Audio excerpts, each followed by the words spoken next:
Students, today our topic was Tipu Sultan, the Tiger of Mysore. Here, you know that this one can be illustrated with the case of the southern Indian state of Mysore.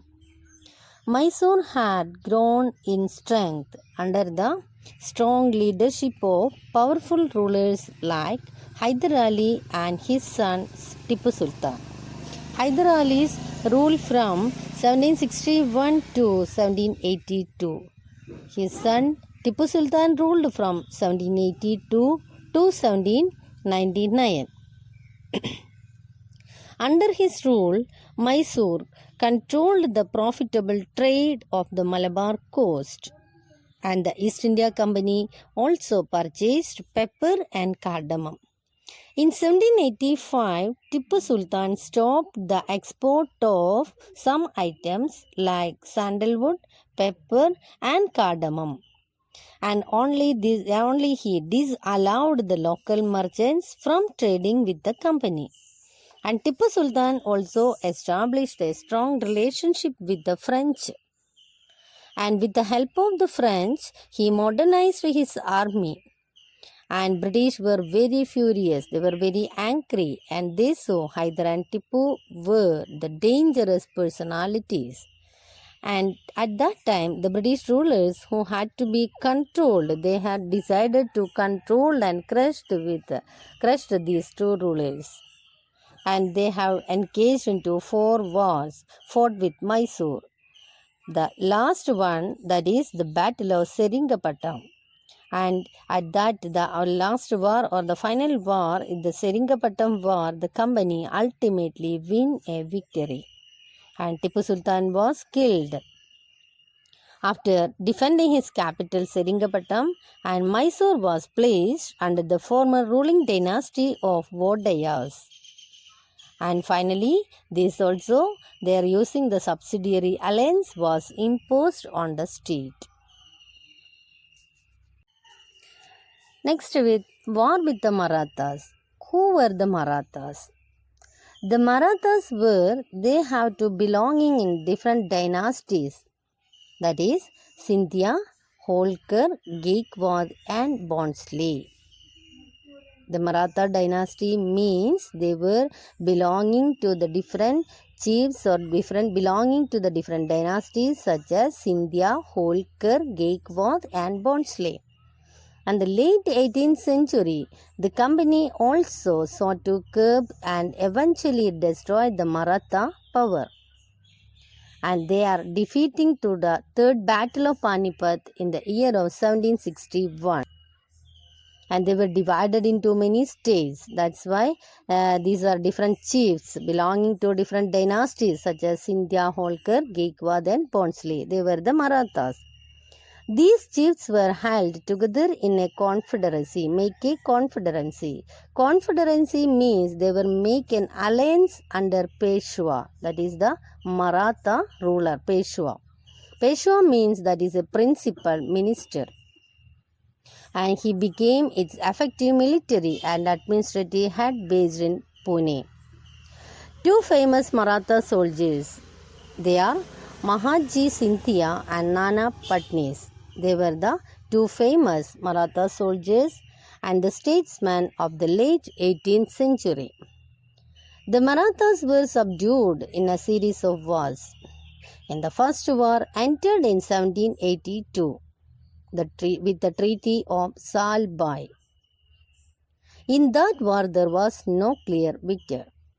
And the second Anglo-Maratha war was fought on different fronts, resulting in British gaining Orissa and some of the territories north of the Yamuna River, including Agra and Delhi.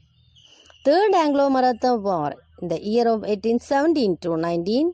In the Third Anglo-Maratha War, they were crushed the Maratha power. The English East India Company got the victory and they were crushed the Maratha power.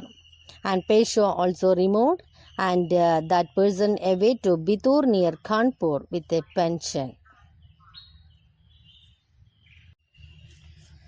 The claim to paramountcy. Paramountcy means that is a power, supreme power. Paramount, that means supreme. So after the Marathas crushing, they were using a new policy that is known into paramountcy. Lord Hastings was the Governor General. His period was from 1813 to 1823. He was implemented a new policy. This was known as paramountcy. The company claimed that its authority was paramount or supreme. Hence, its power was greater than that of Indian states. In order to protect its interests, it was justified in annexing or threatening to annex any Indian kingdom. And this process, according to this process did not go unchallenged. Here, one example also here, that is when the British tried to annex the small state of Kittur, that is nowadays that is included in Karnataka state. And in Kittur, Rani Chennamma, he took to arms and led an anti-British resistance movement. Finally, the British authority arrested this person in 1824 and she died in prison in 1829. But after Rani Chennamma, Rayanna, a poor Chaukidar of Sankoli in Kittur, carried again these resistance movements. With the popular support, he destroyed many British camps and records. He was finally, then the Britishers caught that person and hanged by the British in 1830. In the late 1830s, the East India Company was worried about Russia. Russia might expand their own territory across Asia and enter India from the northwest. This was worried about the Britishers. Driven by this fear, the British now wanted to secure their control over the northwest. They need to extend their own territories onto the northwestern side. They fought a prolonged war with Afghanistan between 1838 and 1842, and finally they were established there. Indirect company ruled there. And Sindh was taken over in 1843, and next they were turned their attention to Punjab, and the presence of Maharaja Ranjit Singh held back the company. After his death, Ranjit Singh's death in 1839, two prolonged wars fought with the Sikh kingdom. Ultimately, in 1849, they were annexed the Punjab also. Punjab was annexed that also under the control of the British. The doctrine of lapse. This system was implemented by Lord Dalhousie.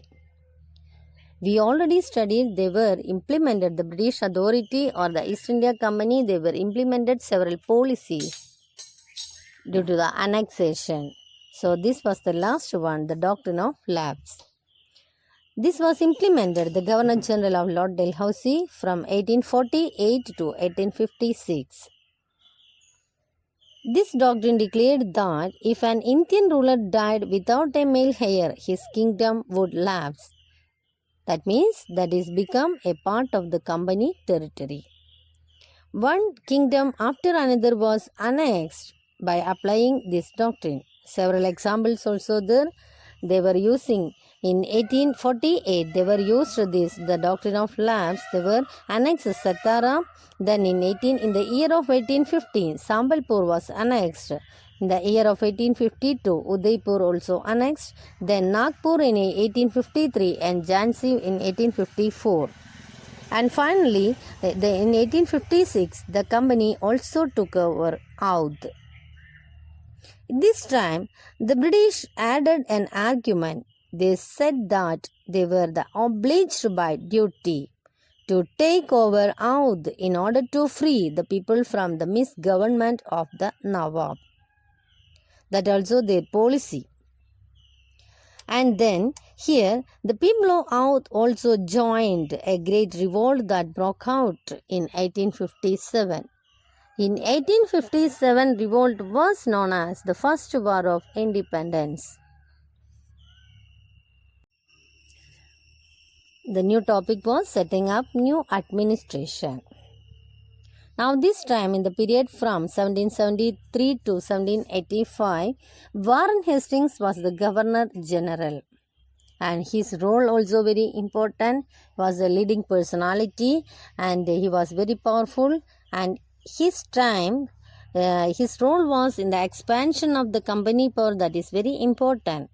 By his time the company had acquired power not only in Bengal, that is extending into Bombay and Madras, and the British territories also broadly divided into administrative units. This was called presidencies. So total 3 presidencies. First one is Bengal, second one is Madras and Bombay. And each of them was ruled by a person. That person's name was governor. The supreme head of the administration was Governor General. And Warren Hastings was the first Governor General of India. He introduced several reforms, several administrative policies, and from 1772, a new system of justice was established. Each district was to have 2 courts. One is criminal court, another one is civil court. This criminal court was, at that time, this was known as Fajudari Adalat, and the civil court was known as Diwani Adalat. Several Maulavis and the Hindu Pandits also interpreted the Indian laws from the European district collectors who presided over civil court. The criminal courts were still under 2 persons, one is Qasi and another one is Mufti. Qasi means that is a power of judge. Nowadays we are never using the Qasi, that is the judge. And Mufti means that is a jurist of the Muslim community, and that person responsible for expounding the law that the Qasi would administer. And a major problem also there, that is about the Brahmin Pandits. They gave the different interpretation of the local laws based on the schools of Dharma Shastra. Actually, in the Dharma Shastra schools, they were learned to the Sanskrit text prescribing social rules and codes of behavior to bring about the uniformity. In 1775, 11 Pandits were asked to complete a digest of Hindu laws. And B. Halhat translated one digest into English. And in 1778, a code of Muslim laws was also compiled for the benefit of the European judges. At that time, the British authorities were passed the Regulating Act in the year of 1773. According to this act, a new Supreme Court was established. That is established in the Calcutta, and this was known as the Sadar Nizamat Adalat. Nowadays we can't hear this term. We are using only the Supreme Court. This was the earliest time. At that time this was known as the Sadar Nizamat Adalat. And next one is the principal figure in an Indian district was the collector. The collector's job was to collect the revenue and the taxes. And maintain law and order in his district. And for this purpose, he was using the help of judges, police officers, and the another official. They were known as the darogas. His office was known as collectorate. This collectorate was a new center of power and patronage. Now, today we want to discuss about the company army. The company army, here the colonial rule in India, they have to brought several changes and several new ideas also brought, and this was reflected in the administration and reform. But the most important administrative reform was that is rested in the military strength. The Mughal army was mainly composed of cavalry and infantry. In cavalry, they were using the sawars. Sawar means the trained soldiers on horseback. The second category, that is infantry. Infantry, they were paidal or the foot soldiers. They were given training in archery and the use of the sword. And the cavalry dominated the army, and the Mughal state did not feel the need to have a large professionally trained infantry. The rural areas had a large number of armed peasants, and the local zamindars often supplied the Mughals with Paidal soldiers. A change was occurred in the 18th century because at that time some of the Mughal successor states like Oudh and Benares, they were started to recruiting several peasants in their army. The East India Company also, they were turned their attention to the peasants, and they also adopted the same method when it began recruitment for its own army, which came to be known as the Sepoy. The word Sepoy, that is from the Indian word Sipahi, it means soldier. And a warfare technology also changed from the 1820s. The cavalry requirements of the company army was declined because they were fighting at that time. The British authorities were fighting against Burma, Afghanistan and Egypt. They were used as the soldiers were armed with muskets and matchlocks. Muskets means a heavy gun used by infantry soldiers. Matchlock, that is an early type of gun in which the powder was ignited by a match. Then in the early 19th century, the British began to develop a uniform military culture, and the soldiers were increasingly subjected to European-style training, drill and discipline, and they were regulated their life far more than before. This was created some problems since the caste and community feelings were ignored in building a force of professional soldiers.